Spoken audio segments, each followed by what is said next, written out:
Assalamualaikum warahmatullahi wabarakatuh. Apa kabar semuanya? Lama tidak jumpa. Kali ini kembali lagi channel Sumber Media Pembelajaran. Saya Naro Prasetyo akan mencoba berbagi informasi tentang kajian kebijakan ujian nasional yang dibuat oleh Pusat Studi Pendidikan dan Kebijakan tahun 2024 dengan judul Ujian Nasional.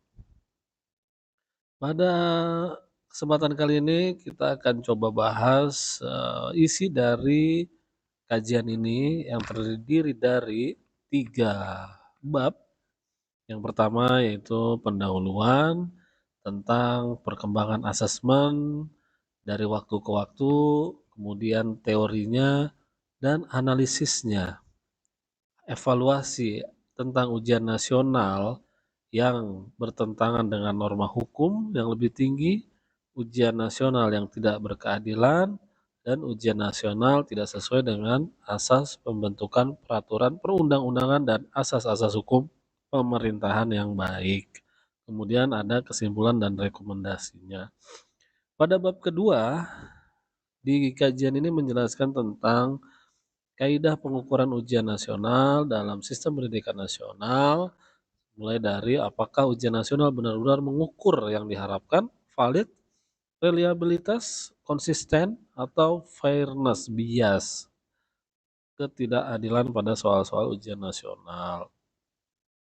Dan yang terakhir adalah bab 3, yaitu bagaimana konsep pembelajaran berkualitas, di mana pembelajaran yang seperti apa yang sesuai dengan tujuan pendidikan.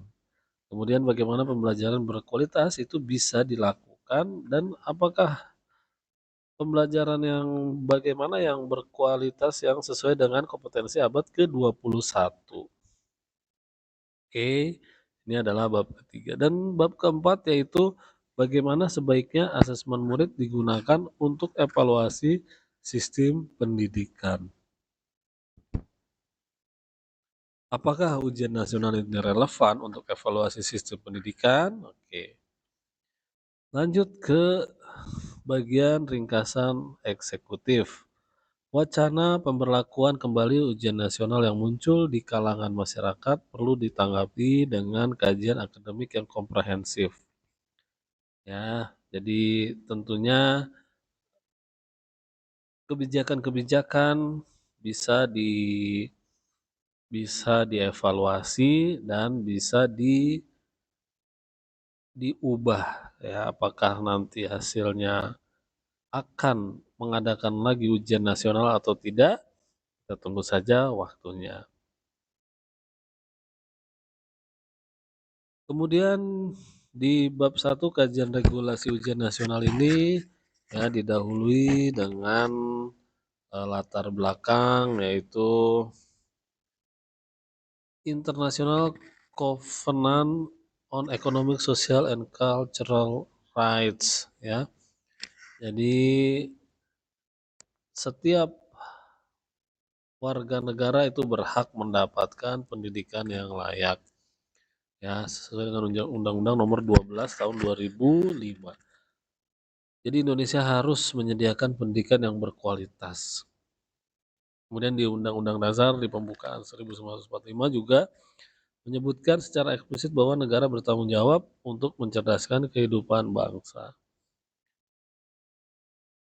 Sejak awal periode kemerdekaan Indonesia, pemerintah menggunakan asesmen terstandar nasional, ya, dan mulai 2021 asesmen diselenggarakan pemerintah untuk mengevaluasi adalah asesmen nasional yang diatur oleh Peraturan Menteri Pendidikan, Riset dan Teknologi Nomor 17 Tahun 2021. Ya, AN yang berfokus kepada penilaian literasi, numerasi, survei karakter dan survei lingkungan belajar. Oke, ini lanjut lagi latar belakangnya. Kemudian di sini disajikan data perkembangan asesmen nasional sejak tahun 1950. Nah, ini ya 1950 sampai dengan sekarang. Di mana dari data ini bisa kita lihat perubahan yang signifikan ini terjadi di tahun 2021 asesmen nasional. Ya, sebelum ini ada ujian nasional 2005 sampai 2020. Ya, di sini UN digunakan sebagai penentu kelulusan 2005 ya, sampai dengan 2020. Cuman di 2015 sampai 2020 UN sudah bukan lagi penentu kelulusan, mulai berkurang kadarnya. Ya, tahun 2011 sampai 2014 60% dari UN, ujian sekolah 40%. Dan yang sekarang ini ujian kelulusan ini ditentukan oleh sekolah 100%. Dan ini tentu saja ada plus minusnya ya masing-masing, tinggal nanti bagaimana kita menyikapinya dan kita harapkan pendidikan di Indonesia bisa lebih baik lagi. Kemudian periode 2005 sampai 2020 memiliki beberapa karakteristik ya. Karakteristik diantara diajukan pada mata pelajaran tertentu saja di akhir jenjang, pertimbangan kelulusan, standarisasi diujikan di seluruh siswa. Ini karakternya ini. Oke, kemudian kita lanjut lagi dengan subbab berikutnya, kerangka teori analisis regulasinya. Ya, kita lihat ada piramida, hierarki peraturan perundang-undangan, mulai dari Undang-Undang 1945 sampai Perda yang paling bawah.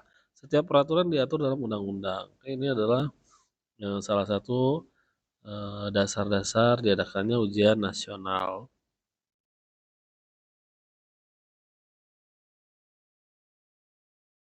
Kerangka hukum evaluasi Sisdik Indonesia saat ini yaitu Undang-Undang Sisdiknas ya, pasal 57, kemudian Peraturan Pemerintah Standar Nasional Pendidikan dan Peraturan Menteri dan Ristekdikti nomor 9 tahun 2022.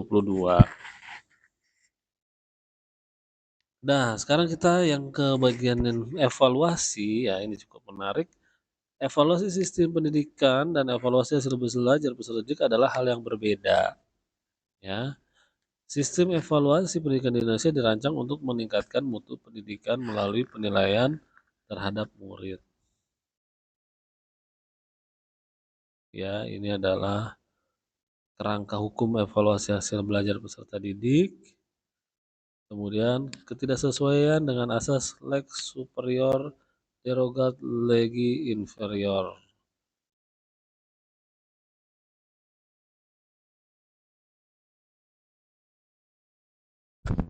Pada bagian ini dijelaskan juga tentang ujian nasional tidak sesuai dengan asas pembentukan peraturan perundang-undangan dan asas umum pemerintahan yang baik. Kesimpulannya, kajian ini menemukan bahwa penyelenggaraan UN selama ini tidak sesuai dengan Pancasila dan prinsip penyelenggaraan pendidikan. Secara umum, kebijakan UN terbukti bertentangan dengan asas lex superior derogat lex inferiori. Hal ini utamanya berkaitan dengan evaluasi hasil belajar peserta didik yang merupakan kewenangan pendidik berdasarkan Undang-Undang Sisdiknas dan Undang-Undang Guru Dosen, sehingga peraturan di bawahnya tidak seharusnya mengatur berbeda dengan memberikan kewenangan kepada pemerintah melakukan evaluasi hasil belajar peserta didik melalui ujian nasional. Selain itu, ujian nasional yang tidak memberikan keadilan bagi siswa, tidak memberikan keadilan bagi semua kelompok sosial ekonomi juga melanggar asas kedayagunaan dan kehasilgunaan dalam pembentukan peraturan perundang-undangan serta asas-asas umum pemerintahan yang baik.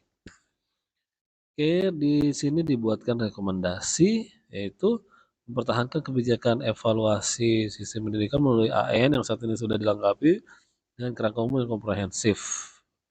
Perlu adanya perlibatan semua pemangku kepentingan, prinsip-prinsip pada pelaksanaan evaluasi pendidikan sesuai dengan diamanatkan undang-undang.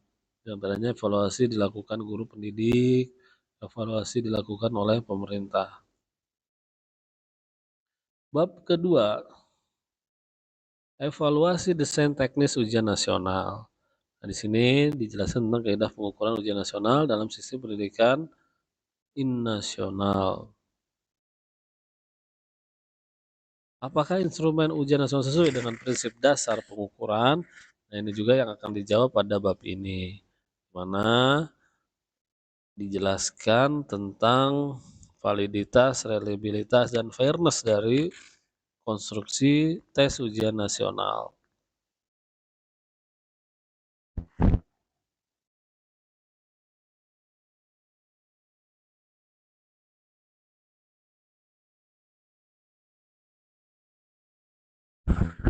Perbedaan tes, pengukuran, evaluasi dalam konteks asesmen pendidikan. Di sini dijelaskan tentang tes yang merupakan kegiatan atau aktivitas ya, untuk mengukur.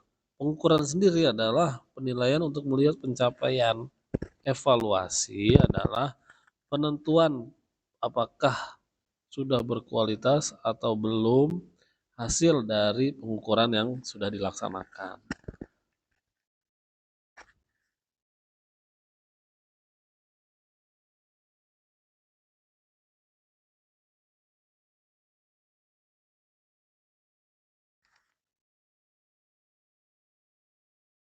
Kesimpulan, kerangka ujian nasional dalam mengukur kompetensi murid belum sepenuhnya selaras dengan tujuan pendidikan nasional.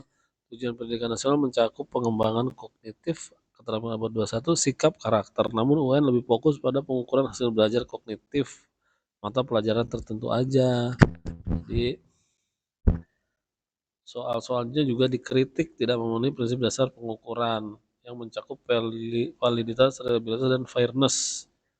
Oke, kemudian rekomendasinya menempatkan asesmen terstandar sebagai bagian dari evaluasi menyeluruh, evaluasi sistem, dan evaluasi individu.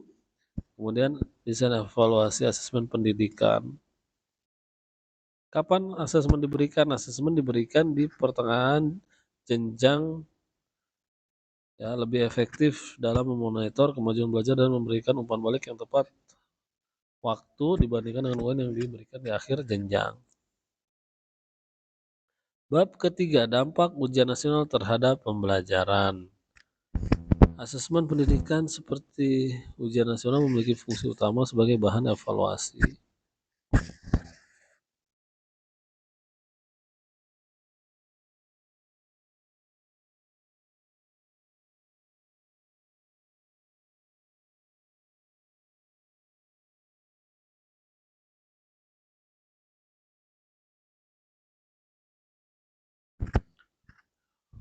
Kesimpulannya dari bab 3 ini adalah dapat disimpulkan bahwa UN cenderung tidak mendukung tujuan nasional pendidikan karena ini hanya mengukur pada mata pelajaran tertentu. Tidak hanya kurang relevan dengan tujuan, UN membawa efek yang cenderung menjauhkan murid dari pembelajaran berkualitas. Oke, jadi ini adalah kesimpulan dari bab ketiga. Dan bab keempat, ujian nasional dan evaluasi sistem pendidikan.